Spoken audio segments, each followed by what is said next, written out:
League of Legends lore is incredible, but almost everyone tries to get into it the wrong way. Runeterra isn't one long story where you're supposed to start in one spot and end in the other. It's more of a world that you choose a portal and you step into it and you lose yourself and immerse yourself in it and you just explore the world that way. So today I'm breaking down 5 easy, actually enjoyable ways to get started in the world of League of Legends lore without feeling overwhelmed, or you need like a spreadsheet or a history degree to kind of keep track of it all. So without further ado, let's get into it. Starting off with number 5, I have to give it to cinematics. Cinematics teach what the tone of the world of Runeterra is, whether it's Noxus and the world that Mel is going back to for the first time since her childhood, to Demacia, where we get to see the sacrifice that the different Demacians undertake in order to keep their city safe, or even the most recent one, Still Here, which was from 2 years ago, which involves the sacrifices that the heroes undertake in order to keep others safe, or being willing to still fight and still put yourself on the line for those that you care about. And what's cool about that is they're gorgeous cinematics, especially the newer ones from like the last at least 10 years. They really do a great job of showcasing characters, but also when you start to really fall in love with the world of Runeterra and you start to see, oh, this is Tryndamere, this is Kindred, this is Kaisa, this is Kayle, Morgana, and Aatrox. You start to learn these characters and their personalities. The cinematics really come to life, because in the cinematics Still Here, the very final fight is between Tryndamere and Kindred. And if you know the mythology behind Kindred, and Kindred's probably going to be a character I talk about a lot in this video, because Kindred is a character that was very important to my development of why I love like League of Legends lore. But Kindred is the god of death. Lamb represents dying peacefully and accepting your death, and Wolf represents not giving into the embrace of death and actually fighting. So if you accept your death, Lamb will shoot you with an arrow and put you out of your misery. But if you refuse to give in to like the call of death, then Wolf will hunt you down and tear you apart. So when we watch the cinematic with Tryndamere and Kindred, we see that Tryndamere is refusing to die, which, I mean, that's just an embodiment of his ultimate ability. But because he's refusing to die, like, Lamb will be shooting at him, like trying to give him like an out, but Wolf is the one he's mostly fighting in that cinematic, which just shows that like Wolf is refusing to or Tryndamere is refusing to die, so Wolf is fighting him, which is the role of their characters in death. And then at the very end of the cinematic, we see the 2 arrows go past Kindred's head, and then all of a sudden Kindred's no longer in the fight. And it turns out that because Ashe shows up, the situation that Tryndamere was in no longer puts him at death's door, so death no longer has to be there. So just even like the basic storytelling of the cinematics really give you a foot in the door of what the world is. And there's something that you can always go back to when you start to really immerse yourself in the world of Runeterra, and they just become more special. So I have to give it to cinematics. Cinematics is number 5, the best way to get your foot in the door and really understand the tone, the characters, and the beauty of the storytelling of Riot's narrative team. Number 4, I have to give to Arcane. Arcane works as a great starting point for a lot of people because it doesn't care if you know about League of Legends. It introduces you to the world of Runeterra through the people and the conflicts and the rules of the world, that there's power that has consequences, that there's systems that can crush individuals, that nobody is untouched from the consequences of the world. And once you've watched Arcane, the rest of the League lore stops feeling random, because you finally understand that that's how the world works. An example I can totally think of right now is that you don't have to know about Jinx, but by the time you get started with Arcane, and by the time you finish, you fall in love with the character. You don't have to know anything about Warwick, and honestly, Vander's. If you go back to Warwick's lore prior to Arcane confirming that it was Vander, Warwick was always a criminal that tried to make his life better, and he fell into a situation that led to him being experimented on and turned into a wolf character by Singed.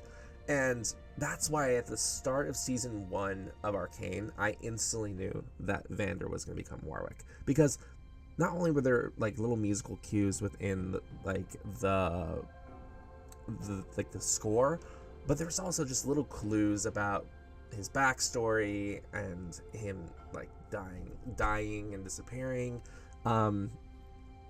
Also just Singed being like highly involved with the story. I had a feeling that Vander was going to be Warwick, and then when they fully confirmed it, that's when I knew. And a lot of people can do the same thing when it comes to League of Legends lore. Like, if I'm ever trying to introduce someone to the world of Runeterra, I will always say, watch Arcane.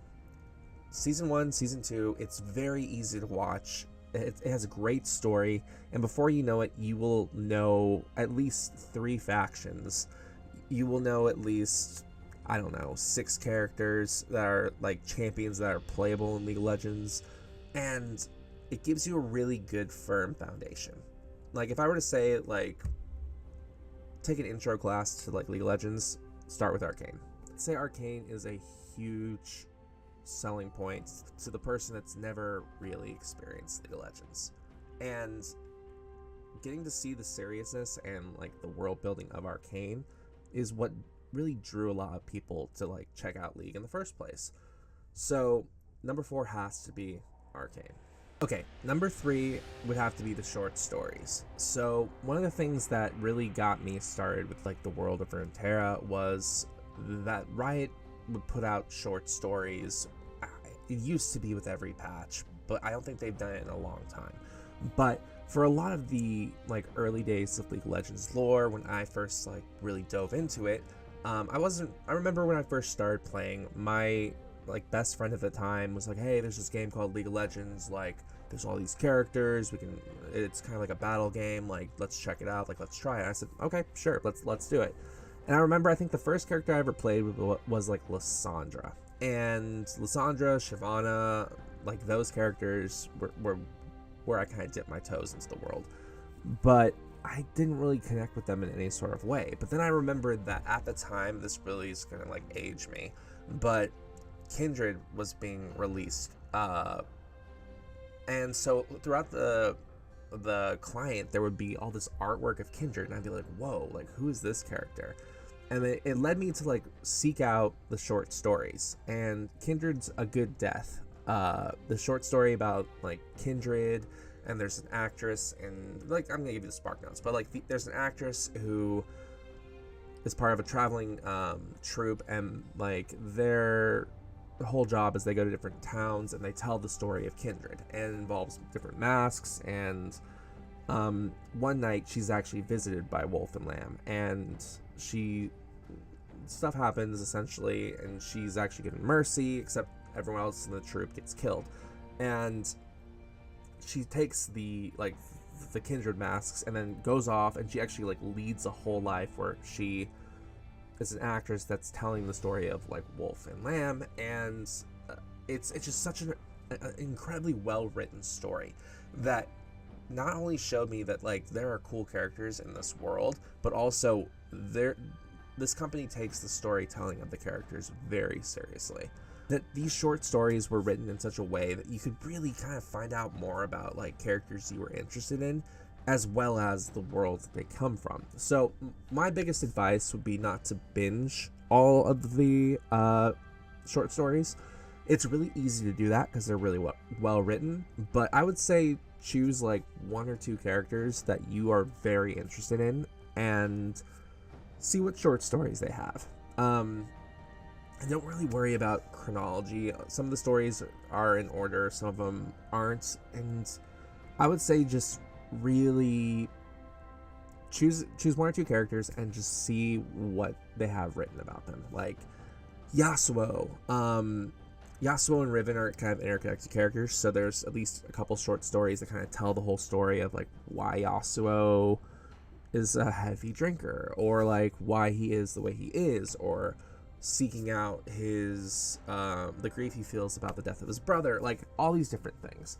And then from there, just say like, well, this character appears in this story, so I wonder what their story is, and then just kind of branch out from there.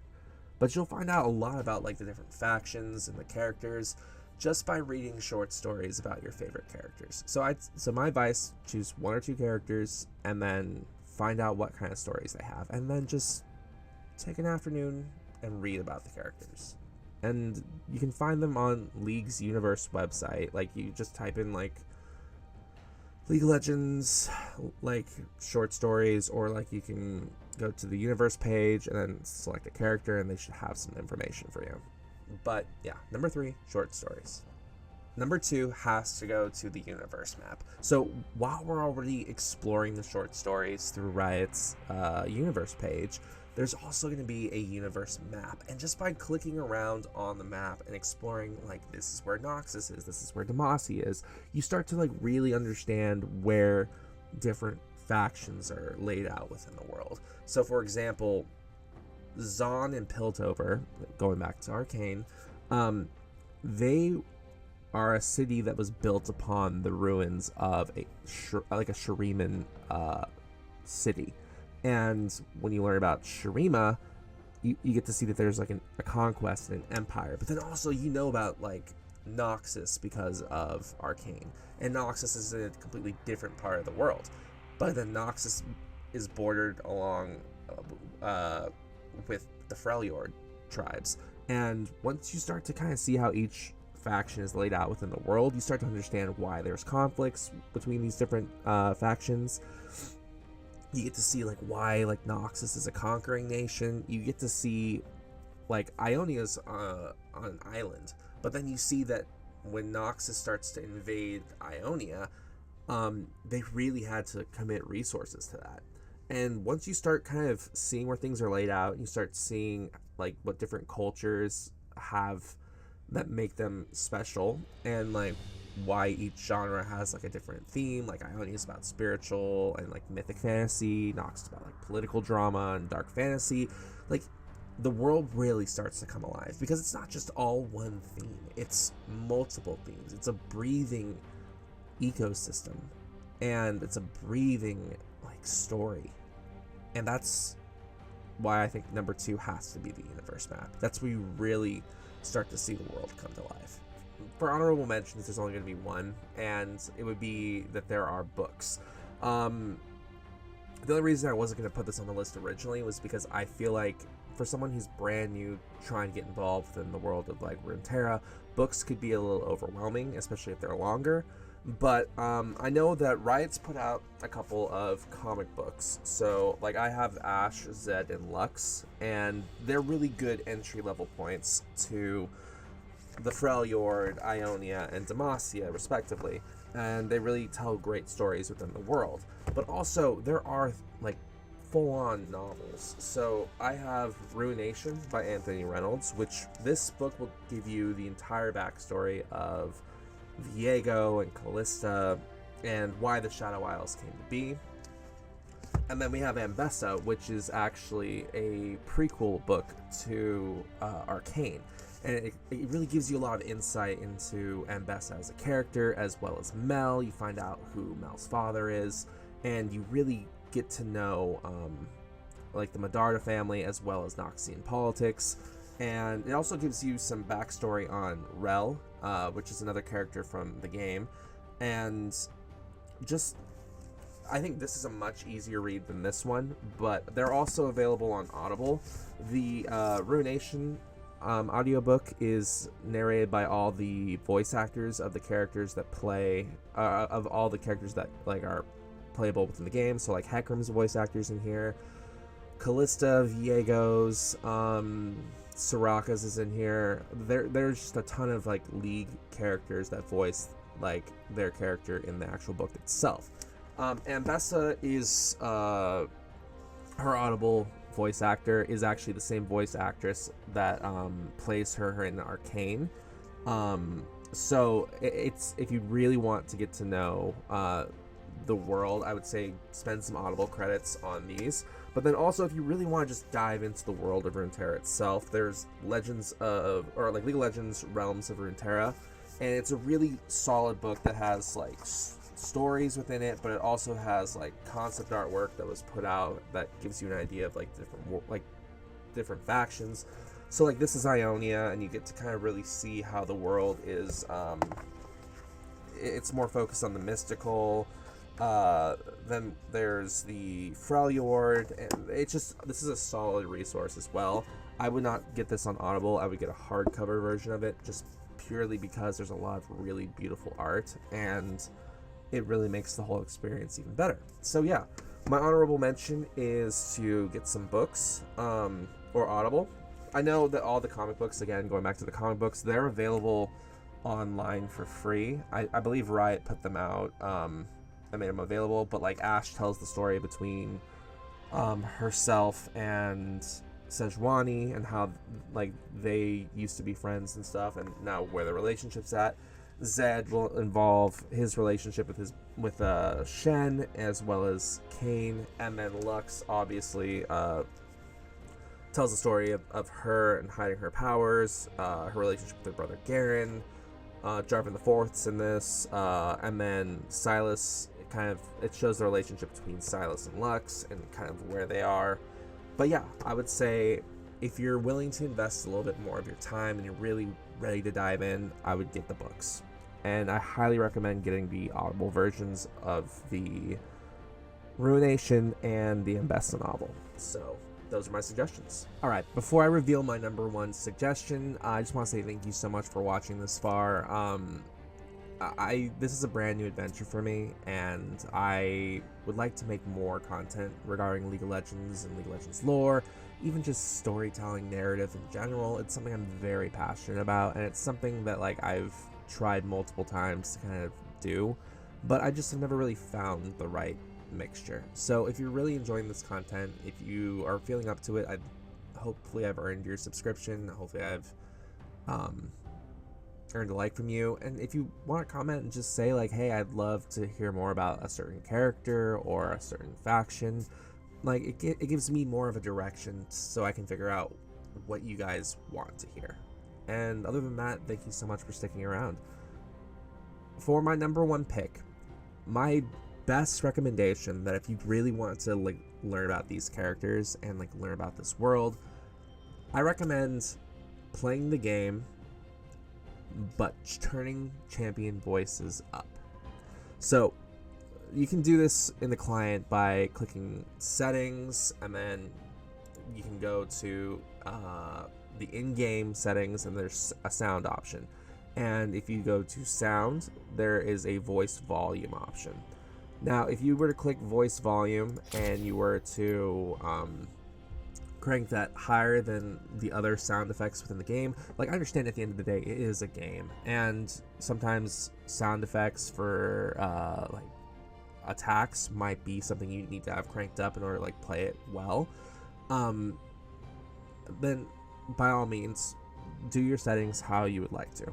But for me, I always crank up the voice volume to the highest I can possibly hear it, because there are so many rich voice lines from the different characters, especially like newer characters, that not only show interaction with other characters within the game, but also like in the writing world they call them long moves. But if a character's walking for a long period of time, or like you're leaving base and you're walking to your tower, a character will start talking, and they'll, like, just by hearing that, you'll start to really hear their personality, what they think about the world, the factions, and the world will start to grow, and that might lead you to say, oh, a Noxian like bastion or something, like I wonder what that is, and it will lead you to start researching what these different things are.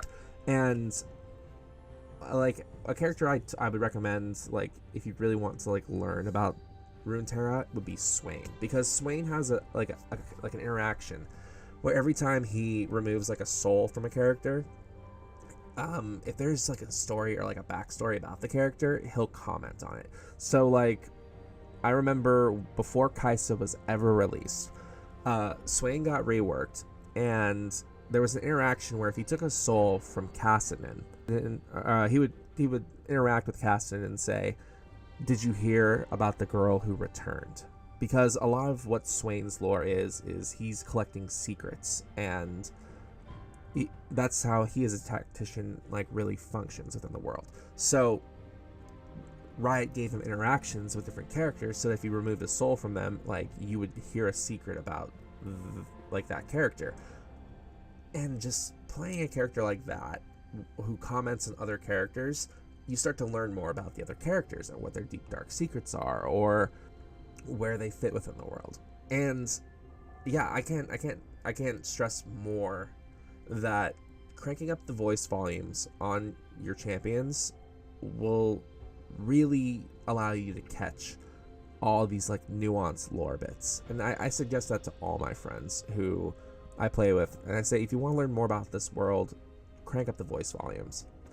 And that about wraps it up. My name is Harvey, aka Seraphim, and I want to just say again, thank you for going with me on this journey to exploring Runeterra. If League of Legends lore has ever felt intimidating to you, just remember that you don't need to know everything. Just start by following the path that interests you. Let that be your door into the world. And I'll see you on the Rift.